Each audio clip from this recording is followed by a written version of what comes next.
Ladies and gentlemen, gamers and gamettes, it is that... Alex, just so you know, I can pick up the audio. Oh no, that's on my end. Why am I always doing this? I'm always butchering it. We're live. My dog is picking up your audio with her ears. Is that a problem? And we're good. Ladies and gentlemen, gamers and gamettes, it is that time of the month. Not that time of the month, but it's that time of the month. Where the greatest gaming duo in the history of Western Pennsylvania, friends, has ever joined upon the internet and descended upon your beautiful ears. Alex, how you doing, sir? I'm doing fantastic. My one of my most anticipated games of the year just came out, so it's a good day. It was isn't it like that Naruto game or that One Piece game? Yeah, it's a little spin-off by some indie studio that I've never heard of before, but hey, it still counts. Yeah, like Circle Soft or something like that. There's a lot of news happening. Circle Phoenix. There's a tweet I saw Ubisoft put out that I'm not going to share, but it is hilarious. Do you know what I can use my imagination? Okay, but it was one of those like branded Twitter accounts getting real frisky, and I was just like, whoa. They gotta sell that Assassin's Creed, I guess. But anyways, for those who are new here, we will take you through the latest in gaming news and try to give it from the perspective of both being fans of the game and working in the gaming space as well. And this week, there was quite a lot. I think last week was slow after the Summer Game Fest fake E3 season. The not E3 season. We got a raid-in from P. Tony. How you doing, Peter? Welcome to Game Bites, everyone. Hope you're all having a beautiful day. So yeah, it was not E3 season, and the Nintendo Direct just aired yesterday. So we're gonna dive into that. There was some good news there, and also, as you said, Final Fantasy 16 has released, and so I really want to get your input on that. And also, I got this big beefy boy right next to me. I'm not talking about Plutarch. Plutarch. You went there too. Hold on, let me get out of sleep. Plutarch literally came up now. He is right next to me.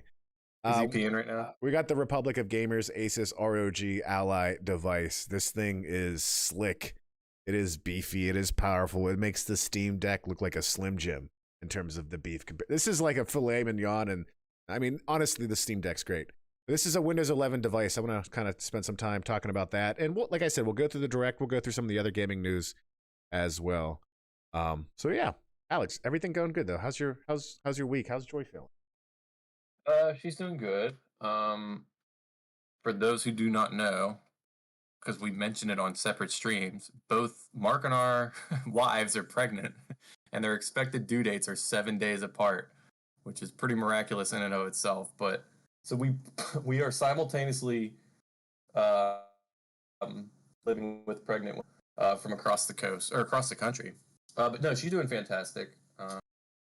She's 7 days ahead of Brianna, so like just so you know, Brianna in 7 days will be fantastic. I think that's how that works. We'll just, and by the way, once the baby's born and the baby's growing, since we'll just be like a week ahead of you, we'll send you any hand-me-downs, just a week away. So yeah, well, big thick thighs and big thick chests run in my family, so just letting you know. What about Brianna's side also? Just your side, just you right now, right? I'm not going to make any comment about that for my wife. But what I will say is my wife is very competitive, so I won't be surprised if she tries to push this baby out before Joy. I'm just saying. Yeah, there is a chance that Joy hangs on an extra couple of days. Brianna tries to beat her by a couple of days. She's super competitive. Okay. Yeah, so you never know. But yeah. But no, everything's good here. Everything's good. I'm just doing class stuff again, and my summer classes, and work and gaming. Okay. So I think with that, let's maybe transition into what we're playing right now. Alex, I want really the focus to be on 16 because I'm super excited for it, but I could tell you what I've been doing at the very least, so we could take the least boring stuff off the top right away and get into the good stuff afterwards.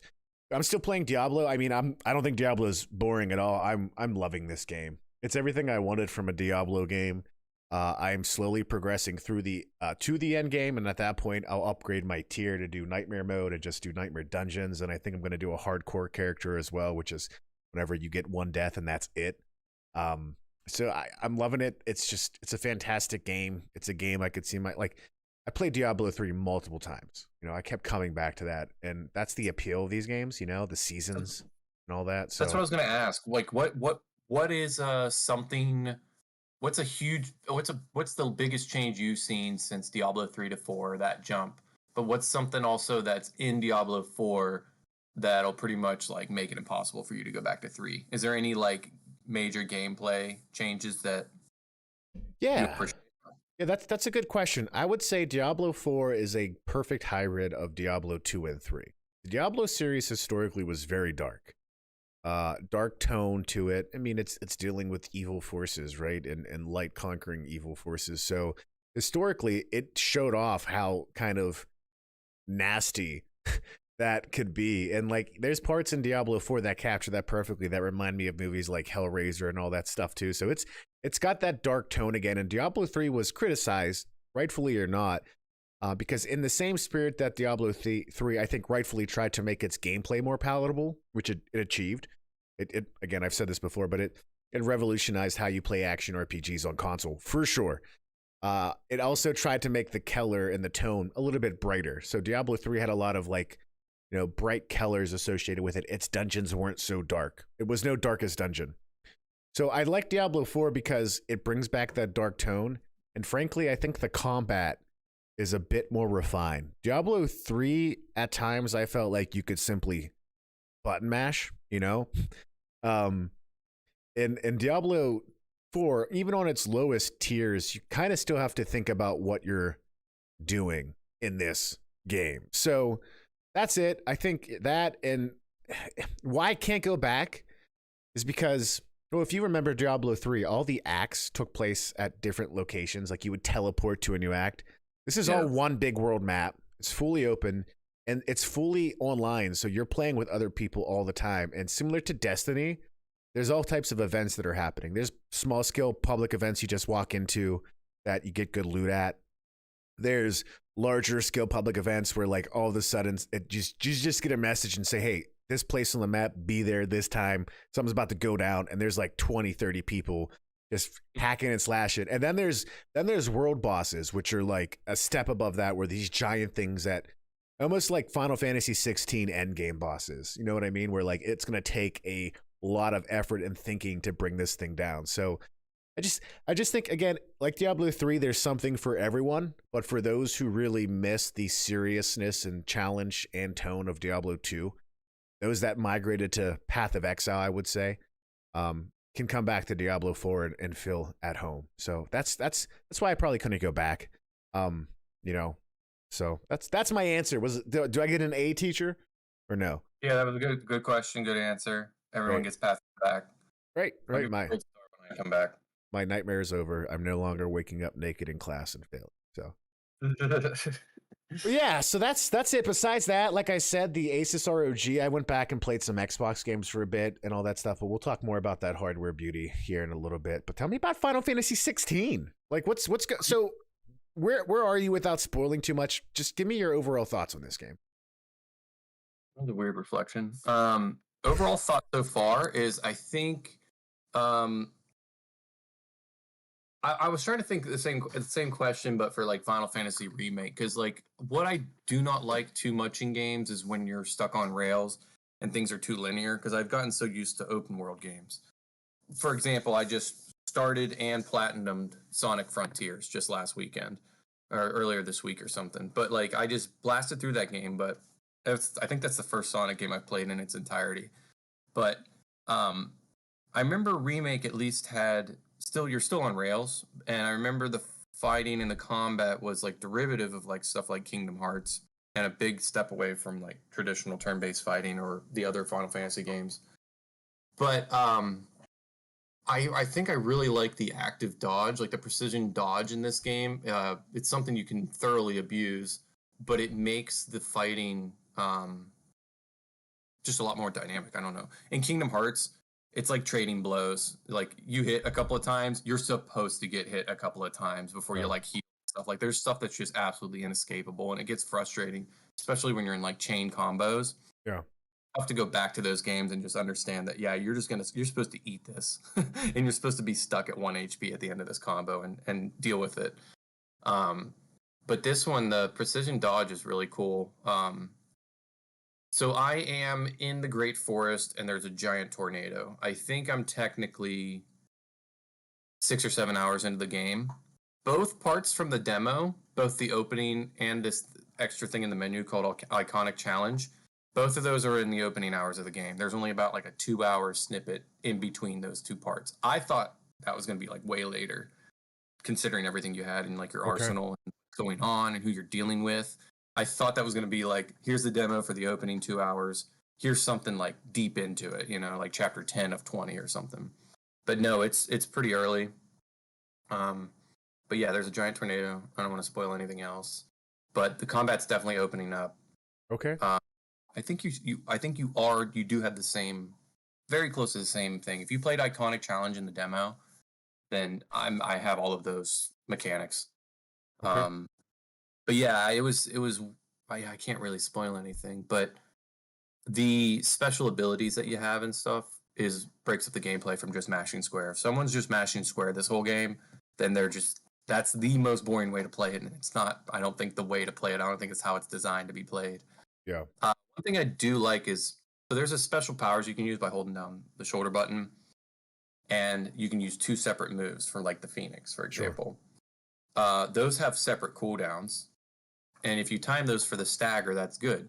Well, later on, you get another thing that's shouldered to the same thing, and you can alternate between those two, and all four of them have separate cooldowns. I was really glad that was the case where if one has the cooldowns and you switch to the other ones, still cooldown.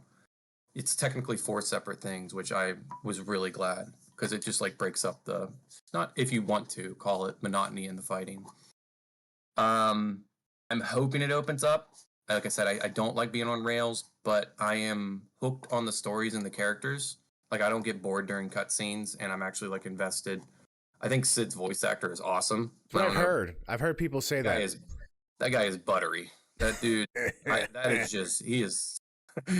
Sid's. I hope Sid stays through. Like again, I thought he was going to be late in Sidolphus is his name. I thought he was going to be later in the game, and then he just like shows up like right after the demo part. So That's cool. Yeah, he always pops really up. good voice actor. He always pops up when you don't expect him. Yeah, yeah. Well, man, that was least expected was chapter 2 or 3 or whatever. So, but I'm liking it so far, and I'm more invested in the story here, closer to the characters and the story of Final Fantasy 12 was actually one of my favorites Okay. because everything with the judges and well, it seems like Bosch and Balthier were more main characters than Vaughn himself. Like he seems more of an afterthought. And my favorite thing about 12 was actually that Vaughn is just like you are just seeing this story almost from the outside. Like you're a third person perspective of like this grander thing going on, something way bigger than you is happening. Okay. So, I really liked the story and the politics and the action sequences and everything of 12, and that's what this one's kind of capturing. Like I'm actually invested in the story and the characters more so than just well, they actually have Clive he's the main character. Yeah. He's way more involved than Vaughn was, but it kind of builds that world around it, which I didn't really attach to with Noctis in Final Fantasy 15. It was just warring states, and assassinations, and we got to do the boy band and get together again. Like that's not as gripping as what I thought was the story for 12 and what I think is going to be the story for 16. Interesting. So that's take. Yeah, 15 did a take. good job at like, hey, you are the successor to a throne and you're taking on all these challenges and you're also still a youth, like think about how like the ending of that game, you come out with a beard, like some aging happened, right? And I think that's an intentional story, but I hear what you're saying. I've heard the story's really gripping. You could tell they obviously made it mature for a reason. Again, I haven't played the demo, but this is all just from what I've heard. But let me ask you this, because I love the direction, at least the sound of the direction the combat is going. And like I said before, they brought Platinum Games in, so I'm sure you could probably sense that in a bit. They brought Devil May Cry in. They brought the Kingdom Hearts team in, all to work on this. So like the creator of Devil May Cry, I saw a quote from him today that said something like, "This is my masterpiece. This game is my masterpiece in terms of what we put together in this combat system." And that to me is just, I love that. I love that idea. I like the action RPG that 15 was, and I even like the more traditional active combat that Final Fantasy 14 has too. But I like it all. And I guess my question is, do you feel like you're missing out on anything with this change? Do you feel like it's not RPG ish enough, or do you think it still has that element and it's a good blend of that type of real fluid character action combat while still maintaining an RPG element to it? Um, I when I think of RPG, I think of where every gamer can have their own role in the story. Like everyone can do whatever they want, and that usually lends itself to customization of characters, choices in dialogue that have different outcomes or different story sequences, story beats, to where you're filling your own role that you make. I read enough, and I think I don't really mind this, but I don't think there is actually much customization in the way of Clive himself. But neither was there for most other Final Fantasy games. Like I don't think that's a big thing to complain about. The combat, I don't think the combat's any, and I have no gripes with the combat. Okay. I don't think that is. I'm trying to think, because how could someone You still level up, right? the combat? Oh yeah, yeah, you definitely do. But like technically every person playing this game, I was thinking that while playing. If you if there's only so many enemies on the map, like I don't know if you can go back and farm, you know. But if you're going through a castle and the enemies everything's staged, then everyone's leveling up at the same exact pace. Everyone's hitting level 9 at the same exact pace. And I was kind of thinking like, what's the point of levels? Just give ability points for killing these guys and let us spend the ability points however we want. What's the point of leveling up? The reason why is because every time you level up, then the enemies are always +1. So there's no point, there's no working ahead or farming so that you can like steamroll through the stuff. Now I haven't got to any part that may be like that. Like if there is any open world exploration, I haven't found it. Yeah. Or if there's any, I know you can do stage replays and chapter selects. I haven't done that yet, but I don't know if that carries over or if everything's again leveled one level above you, so you're never really steamrolling. Yeah. But And that's oh, go ahead. yeah, but that's what I kind of liked. Like in 12, and I'm sure other final, and not 13, you can do that. You can just kind of go off on your own and just farm and like level up as much as you want to the point where it's just like, as far as time goes, it's diminishing returns, and then you can go back to the story and do it as powerful as you want to. But yeah, I don't know if there's too much. There's less RPG elements in this than there was, In 7 remake?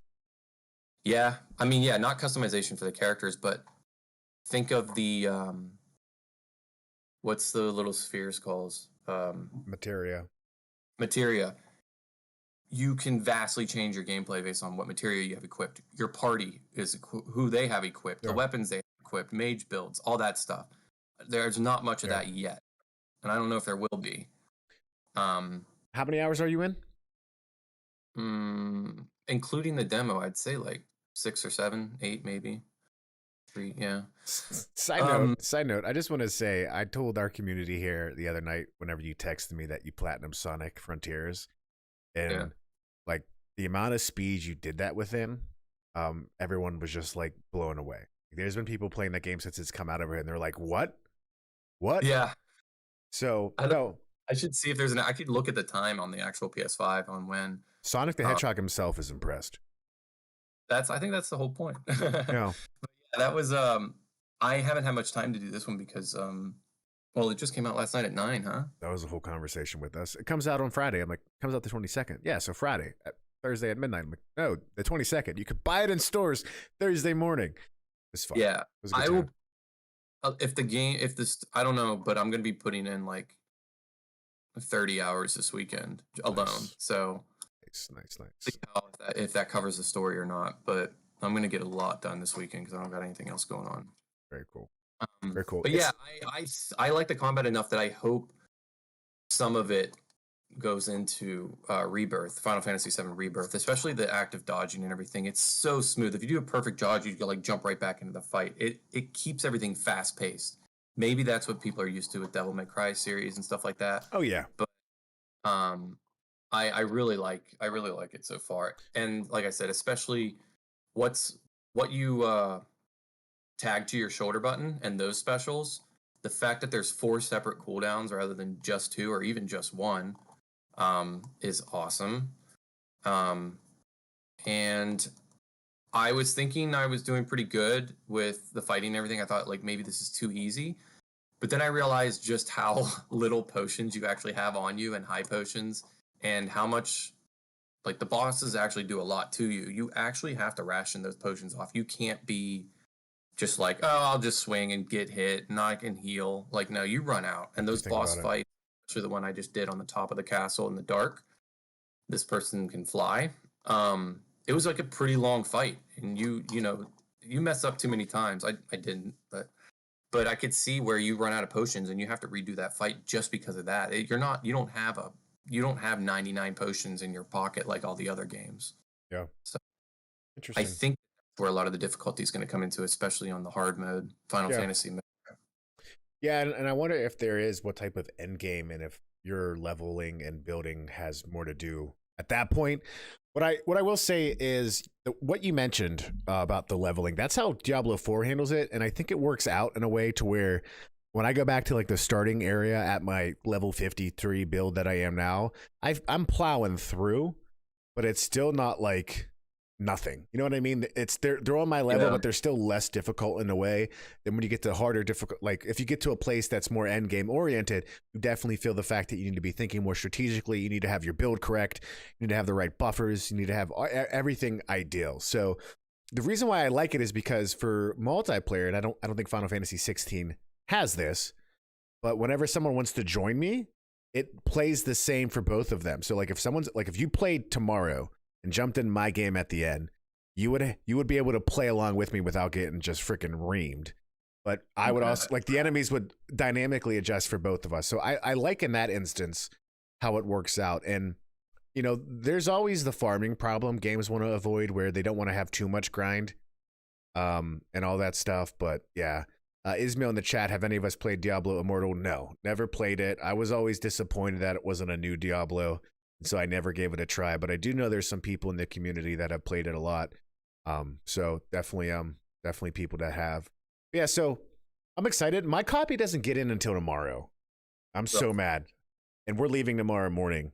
So I'm at this point where I bought the special edition, like the hard case collector's special edition. I don't know The actual collector's edition that came with like extra gear. Final Fantasy 16 collector's edition. It's like $100. It had like a map. It has a bunch of other gear and all that stuff too. So I don't know if I don't think I'm going to bring my PlayStation on vacation with me since I just No, it's just not going lugging to. that thing around. Yeah, it's like a suitcase in of itself. So I'm going to have to wait till we get back, and then I'm just going to go hard on it. So Okay. sure, at that point you would have already platinum it, but Yeah, when are you getting back? the 1st of July, Saturday the 1st. Oh my gosh, yeah, I will be. Oh, that's sad. Yeah, I will be mostly done with that game. Yeah, I'm sad too. But anyways, I do have a haircut appointment this afternoon here at 1:30, so I want to keep us moving smoothly. Is there anything else about Final Fantasy 16 that you wanted to share with these beautiful people here? There is no. I think this is the first time in the game. This doesn't make it an RPG game, but I was very surprised for a Final Fantasy game that elemental strengths and weaknesses isn't a factor. Even in the opening demo, even the opening scene of the demo had a phoenix shooting fire at Ifrit, and I'm like, isn't this just healing him? Like it was the first. Like that's how that traditionally works in these Final Fantasy games. But like I haven't, and you fought a Marlboro. Well, it wasn't called that, but it was a big tentacle-like creature with a bunch of eyes and bad breath. But it didn't give you any status effects like blind and dispel and all that stuff. So it's weird that there's no like status effects or anything in this, but I also that was like the one thing I hated about all these games because like those became puzzles in and of themselves. Like, Sure. how do I stop getting doom or turning into stone? And I just want to fight, you know. But I was surprised that there's no elemental things. Like even when you're fighting something that's wind based, like or using arrow the whole time, like it's not like you're supposed to counter with gravia or gravity or lightning or anything like that. Like there is no elemental balancing Interesting. in this game. So I was surprised by that. But I'm also like, you know what? I'm just focused on this action. And I'm kind of glad that I can use whatever I want against whoever I want. Like if I like the power of this Phoenix, I don't have to worry about it using it against Ifrit and stuff like that. So I think it's kind of like one of those things where, the rest of the game, the story, and the fighting will take, will make a name for itself. That all that other stuff will go to the wayside. But Yeah. I'm so far liking it a lot. Awesome. Yeah, I'm excited. Yeah, and I could see how long-term fans of the series would say I'm missing things that I love and cherish about Final Fantasy, which I get. Yeah, But I also yeah, think this was their intent with 16. They say, "Hey, we have Dragon Quest, which is your traditional turn-based RPG. We have the Final Fantasy remakes that are happening, which are more traditional in a sense, and we also have other games that we want to bring into the fold as well that are going to be more traditional." So I think they're trying to make something for everyone. And if their intent was to execute on a more character action driven game, it seems like they're nailing that yeah, intent for yeah. sure. If they had a specific goal in mind, I think that they're nailing that.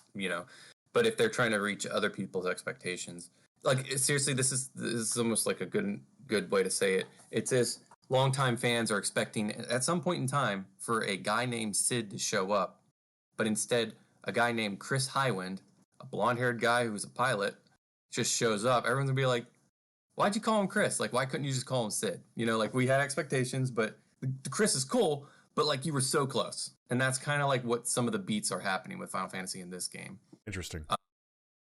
It's but I'm liking everything I'm experiencing so far. It's living up to the. I haven't had. Oh, I will say, it is completely bug or crash or issue free. I haven't ran into absolutely any single issue or closes or anything. No Yeah. bugging, lagging. So They yeah, they my did final. say there wasn't going to be a patch, and they were saying that even after that Final Fantasy 16 event a few weeks ago, and then they ended up rolling out a patch, I think, to help stabilize frame rate. I don't think that was in this most recent patch, but from what No, I've it was, but it's like it's negligible. Like yeah, technically, by definition, it does increase the frame rate, but it is like less than 10%. Like I'm talking like supposed to be 60, it's actually at 40, and yeah, the patch 42. yeah. Like it's well, but technically correct. From what I read, like Digital Foundry over at Eurogamer, they're the Yep. experts on all that stuff. They were talking that their hypothesis is that this was a game that wasn't ever supposed to have performance, and they put it in. And this is a whole other conversation I don't think we'll get into today, but just like knowing how games are getting bigger and new games are taking advantage Yep. of new systems, that whole Yeah. performance edge we saw at the beginning of this generation and at the end of the last generation with the iterative upgrades of like 60 frames, consoles most likely aren't going to stay with that as newer games come out. But I think Final Fantasy 16 looks gorgeous, and I think people should probably play it. There's a demo; it's for free. There's nothing holding you back. Alex, I'm going to show Oh, you it's gonna this right grab me. now. This is my portable Xbox, Yeah. and I'm Looks like just a PS5 with portable. colorful buttons. Yeah, so this is the Asus ROG Ally. I got it yesterday. Basically, my wife bought it for me for Father's Day. My child is a reason why I got this for a Father's Day birthday gift. Um, right now I have the Epic Game Launcher on it, so I could play Fortnite at 120 frames per second. I could play Forza Horizon at 100 at 60 or plus. I could play Halo Infinite. You can play all these games at insane high speeds. And the beautiful thing is it's got more power than the Steam Deck. It's only a little bit more expensive. What I will say this, and there's a video I'm going to be posting on the YouTube channel where this is live at right now as well, is that since this is a Windows 11 device, Windows device in general, it comes with all the challenges of a Windows PC. Driver updates, firmware, you have more freedom so you could do more, but you also have more you have to be able to figure out. So the onboarding experience wasn't just like the same as like a Nintendo Switch or a PS Vita or even a Steam Deck. This is more open ended. So there were some things that I had to like make sure I was doing right when I was turning it on. But overall it was pretty seamless. Um Asus is the maker, so Asus makes Republic of Gamer. They made like motherboard and all that. They make a lot of game hardware. The one thing that they implemented in this is what they call oh gosh darn it, what's the name of it? I forget this UI overlay, but this is an Asus software that is basically trying to make your UI experience with this device as seamless as possible. So essentially, instead of having to navigate my Windows desktop, which is fully here, and Mm. that's the cool thing, I could dock this, use it as a PC, put a keyboard in it and everything. If I wanted more power for a workstation to do like work in Unity or Premiere or anything like that, I could actually get an external GPU and plug it in as well, and that this thing will be running like freaking Crisis 3 at 170 frames per second.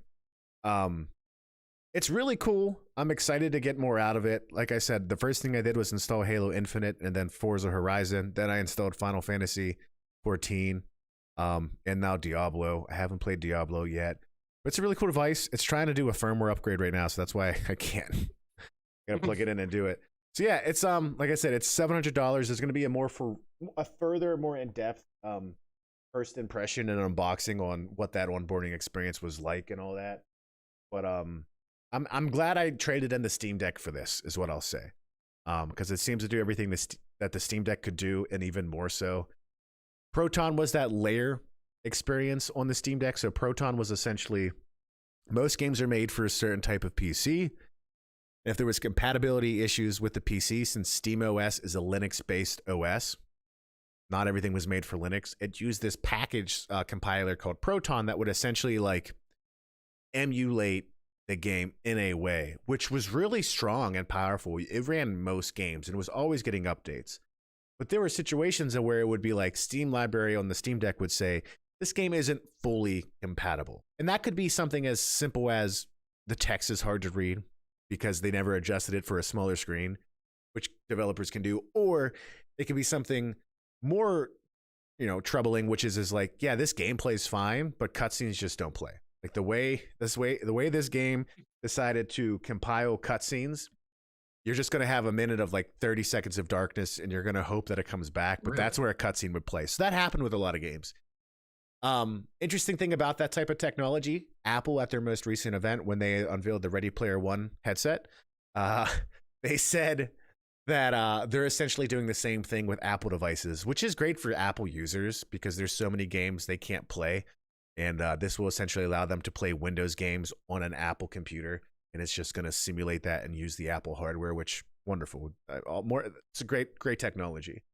My point aside is this, that I can play any game on my Steam library. Doesn't matter. There's not going to be any of those issues. And like the fact that I can play at 120 frames, like this is a 1080 screen with 120 refresh rate, you could tell the difference when you go from 30 to 60, but you could really tell the difference when you go from 60 to 120. Yeah. Now I will say this is there's like different modes. So there's normal mode where you're getting like 10 watts of power out of your battery. That's going to inherently limit the power draw from the device naturally. And so like I could play Fortnite at 10, but then you could basically turn it to turbo mode where you're getting 30 watts out and like I'm playing everything at max speed. What it will do is it won't let you play at that top turbo mode. It will limit you to 25 watts instead of 30 if it's not plugged in to prioritize battery length. And that is something I haven't really messed around with yet, is what's the battery like? What I have heard is that it's pretty much similar to the Steam Deck. But also for me, I played my Steam Deck bedside or like couch side, and I always had my charger nearby as well. So I never had an issue where I was like, I definitely never took it, I never took the training wheels off if the training wheels were the charger, so to speak, for that long. Versus the Switch where I'll bring a Switch over somewhere and I won't have to worry about charging that thing now for a bit. So I like it. I want to get my hands on it more and try some more. There's a lot of Xbox games that I never got to beat, and playing them portably sound like a fun, like playing the Halo collection portably. That just sounds like a fun thing to do. But yeah, that's that. I think it's definitely a step in a major new direction in the portable gaming market. And like, again, there's a lot of Sony games that are on PC and some that are coming, like Ratchet and Clank, that I think are going to be interesting to see. I'm curious to try like a Returnal on that device because Returnal's on PC too. Anyways, switching into the biggest news segment, I think this last week, something happened that I didn't think was going to happen, which is like we actually had a really good Nintendo Direct. Now, for me, it opened up kind of slow, but with what? It's a great reminder. What did it open up with? I forget, like there was some cool looking RPGs they're bringing back and all that stuff. There's this Star Ocean remake that looks gorgeous. It looks like the type of, looks like a mix of a classic RPG game with like Octopath, but then also it's fully 3D too. Like, so you roam around with that type of asset in a 3D world. But I think the biggest announcement is one, they spent some time talking about Pikmin 4, which looks good. They're also bringing Pikmin 1 and 2 to the Switch in HD remasters. Remakes or ports? HD HD ports, I would say. They're not fully remaking them. Those are Okay. available today digitally, so you can buy those now. There's a new Detective Pikachu coming out, which is, it's cute. I'm not truly interested in it. That voice, his voice is so strange. I think it should just be Danny DeVito. That's the ongoing joke, and I think it like just a Danny DeVito drinking coffee. They should let him smoke cigarettes too. We all know, it's fine. But there's also some more interesting stuff that happens, such as a remake of Super Mario RPG, which Yes. I've heard people say that the trinity of GOAT RPGs back in the day was Chrono Trigger, Final Fantasy VI, and Super Mario RPG. He had to open it for his beloved bride. And so the fact that they announced this was a very big deal.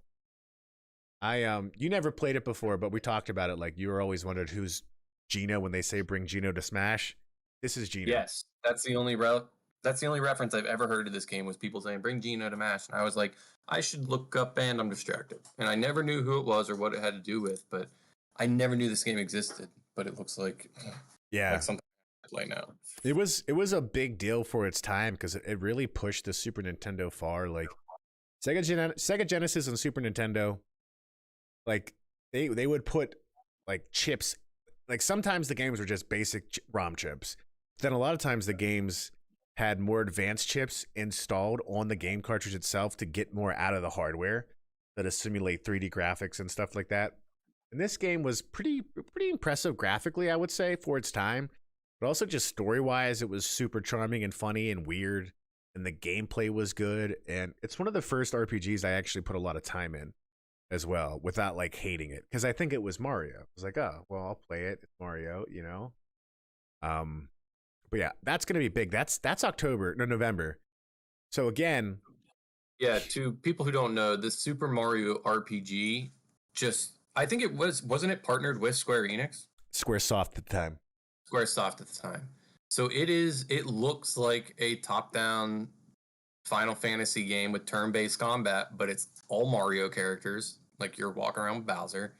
Um, and it has some wildly creative and weird enemy designs that I just never would have thought was in a Mario game because they've never reused those assets or those characters since.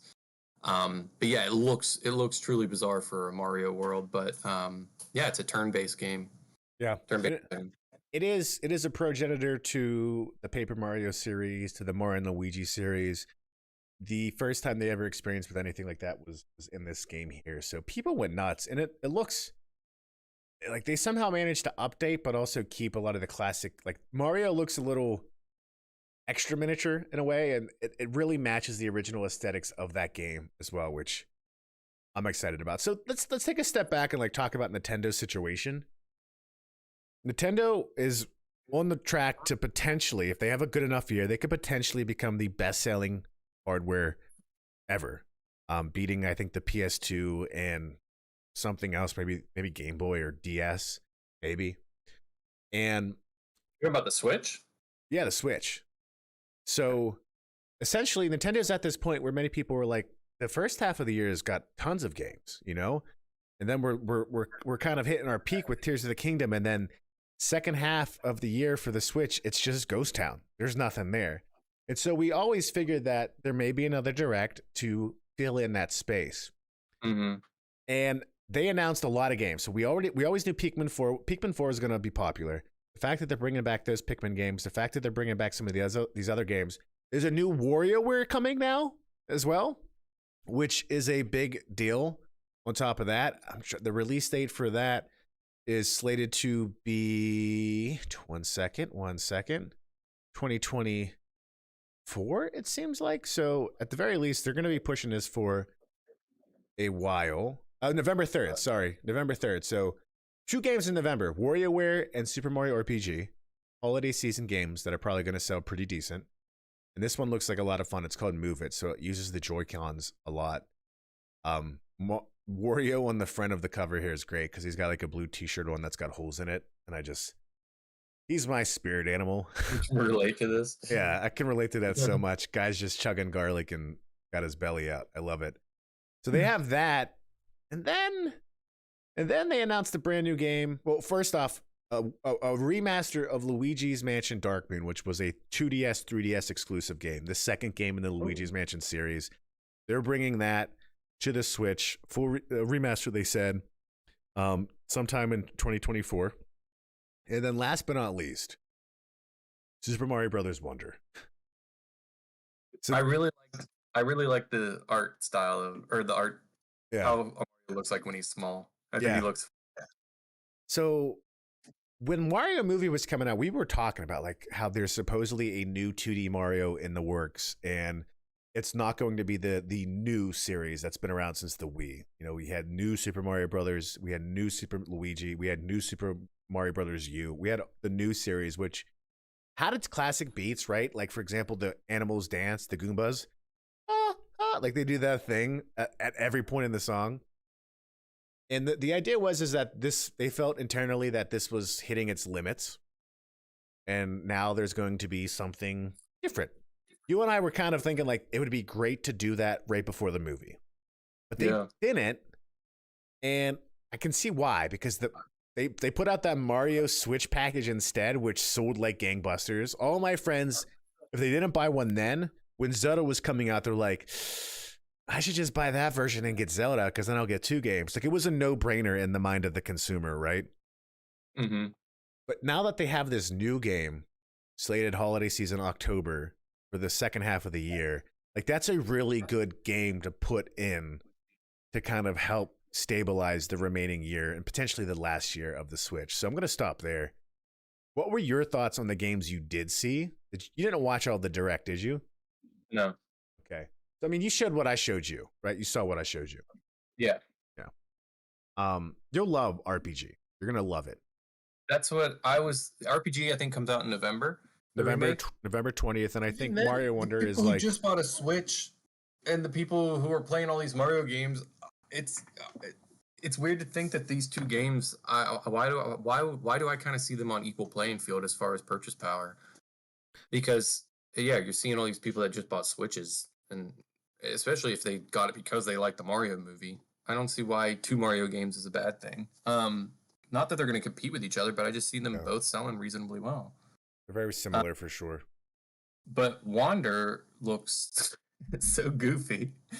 You know, what was the game that we just came out that I said, did it do a weird art direction like Donkey Kong? Which one was that? Sonic Superstars. Sonic Superstars. This Mario Wonder was the closest to Donkey Kong Tropical Freeze, where, you know, like there was one map that was just all silhouettes and the background was super colorful. That's right out of Donkey. I think there was even a minecart, honestly. I think there was a minecart. There may be, but I know there's definitely one in Mario RPG. There's all kinds of minecart parts in RPG. Maybe that's what it was. Okay. But yeah, it looks like they're taking interesting art choices with the different levels and everything, which I really like that. It's almost like every time you start a level, you don't know what it's going to look like. As far as even art style, if it's going to be black and white or if it's going to be normal Mario. Yeah. But no, it looks pretty crazy. And I don't know how far it's going to go with the transforming stuff. But you guys know in regular Mario, he like picks up a leaf and turns into a raccoon that can fly. Well, he can transform into other animals in this game. Yeah, I wonder how far that's going to go. Because what was the point of that last one? Like, what is the point of being that other than just maybe, well, a rhino would make sense, but charging through stuff, you know? Or just defeating was that are minding their own business. It does look like you could just run into enemies. Because in that scene, so at the very end of that trailer, you just see Mario pop up. And that video I posted on TikTok, it's hilarious how many people were like, what the heck is this? And some guy goes, is this Mario Here's a Who?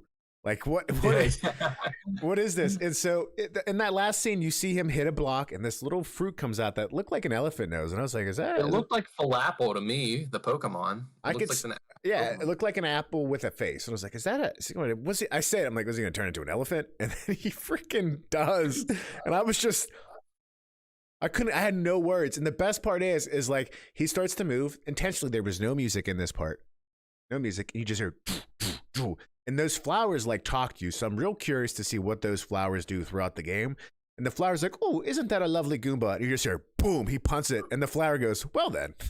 And like, so there's a lot of like charm and humor, not just in the gameplay, but it seems in like the atmosphere itself, which, yeah, I think that's good. I think that's what a Mario game needs. Give us tight gameplay, give us fun power-ups, and just make it an absolute blast to interact in the world and come back and experience those levels. I'm excited for that. So that's October 20th. We got games come out in November, October. We got the Pikmin games getting re-released. Yeah, I think Nintendo fans are going to be feasting. I'm making this claim right now. 2023 is going to be looked back as one of the best years for gaming. Okay? Yeah. You get Final Fantasy 16. You get Tears of the Kingdom. You get, I think Diablo 4 is Diablo is going to be played for the next 10 years. That's how Diablo games go. What else am I thinking of? Resident Evil 4 remake is a really good one.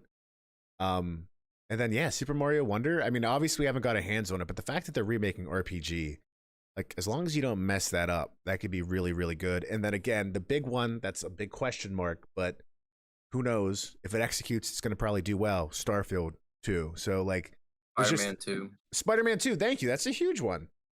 That's a good point. Yeah. All what Sony needs is for Spider-Man 2 to be Spider-Man 2, for Final Fantasy 16 to keep doing what it's doing, and they're gonna have a great year as well. So, yeah, it's just like never has there been a better time to play games.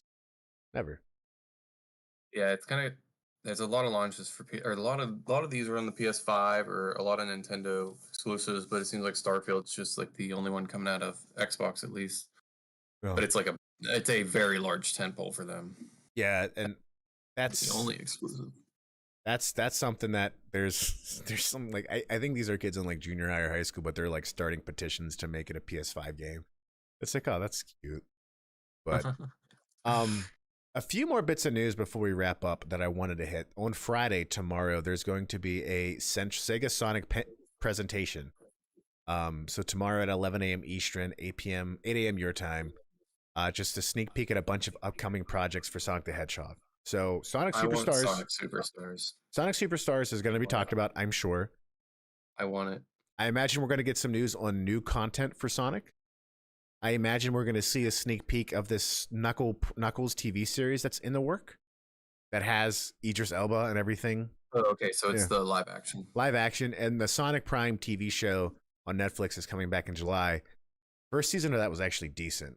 I mean, I had just had surgery and was like on Vicodin the entire week watching it, but I was like, this is actually a good show, you know? And so, yeah, I think we'll see that, and probably some new Sonic games as well. What I would love to see is a Sonic Spinball remake. Like a straight up, do you ever play Sonic Spinball? You could play it on your Switch right now. It's on the Sega Genesis emulator. Is it like Monkey Ball but Sonic? You ever play Pokemon Pinball? Oh yeah. Oh, so it's just a pinball game. It's a pinball game. On like the Game Boy Color or something. Game Boy Advance maybe. Game Boy Advance and OG Game Boy. Yeah, it was good. It was a good game because you would catch the Pokemon. Yeah. Yeah, and this one you fight bosses at the end. It's got a cool soundtrack too. So that's happening Friday at 11. And then, talking about Final Fantasy and the different types of games that people are interested in. There is apparently a movement internally to see a remake of Final Fantasy VI, which... Oh, I wish we would have talked about that. Well, we're talking about it. Earth and stuff. I meant like the week that we talked about that, I was like, what was it? People were mentioning 9. Or no, we didn't actually talk about it. It was on the Game Bites, but there was rumored that they're going to remake 9. The one with Zidane and Kuja. But that seems to be in the works. Mentioned that I want 6 to be remade, and like that has the best story. And you mentioned the time skip with Noctis and the beard, and I was gonna say like, yeah, that's just like in Final Fantasy VI where Kefka actually wins. Like he gets what he wants. The bad guy wins. It's the same with Noctis. Like there's that time jump, and he gets that beard because they lose. Yeah, you lose. There's a time jump. Yeah. So it does. Other ones that are like that. It does seem like this is an article from, again, take this with a grain of salt, but X-Fire, Ray Ampaloquico. Final Fantasy IX is objectively the best game in the franchise. Don't blame us. If you believe otherwise, go take it up with Metacritic. Anyways, but the article is going through the idea that there's just a ton of evidence that a remake of 9 is happening. And that makes sense if their strategy, again, is to have different pillars of Final Fantasy for different players. I love it. There's going to be the people that are ultimately say, I played 16 and I liked it. Let me try out this. And they may not like it, but they might. And that will also grow that more traditional fan base appeal as well, and vice versa. So, I could see a remake of 9 being very traditional, and I could see a remake of 6 being even more traditional, So hopefully we see this happen. It will probably be 2042 by the time it comes out, but we'll probably all be NFTs at that point too. But yeah. But yeah, that's really it. Again, Nintendo Direct, Final Fantasy 16. Gamers, if you're not doing one of those, watching one of those, or playing one of those, then better be playing Diablo. I don't know what's or Tears of the Kingdom, which is still just going strong. You took a break on that, right? For what? Tears of the Kingdom. Yes, because why? Something's come out. Too many things have come out. What's going on? A lot going on. I go to concerts for like 30 hours on weekends. What? I don't know. Something broke me away from that on the PS5. When's our next episode? So I would like to aim for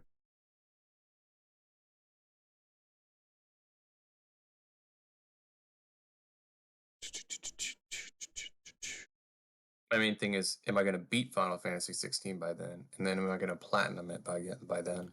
How does Thursday the 6th sound? Yeah, that's fine.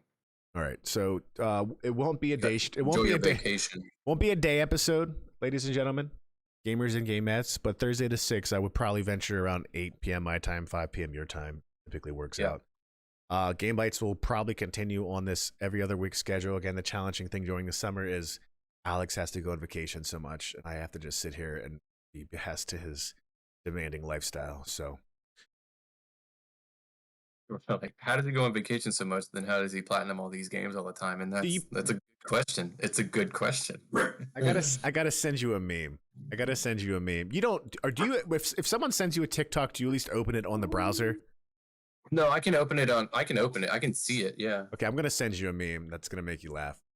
Yeah. Anyways, yeah. So again, this is live on YouTube and on Kick. I will be back live again today, sometime around 3:00 this afternoon, my time, till about 6:30, and then again tonight, 9 p.m. We're going to be finishing that stream later tonight with some giveaways of Diablo as well. Again, this will be on YouTube, the full VOD afterwards, and on top of that, the podcast is available on Apple, Spotify, and wherever else podcasts are available. Alex, can you sign us off, my good friend? Everyone, stay warm, stay full, and stay cool, and have a good weekend and a good Friday tomorrow. You're almost there. I thought today was Friday, and I thought Tuesday was Wednesday. I'm all messed up. I thought July was August, so we're, no reason. We have sympathy pregnancy brain. Yeah. Lay off me, I'm starving. Lay off me, I'm starving. All right. Love everyone. Have a fantastic day. God bless. And we will see you later.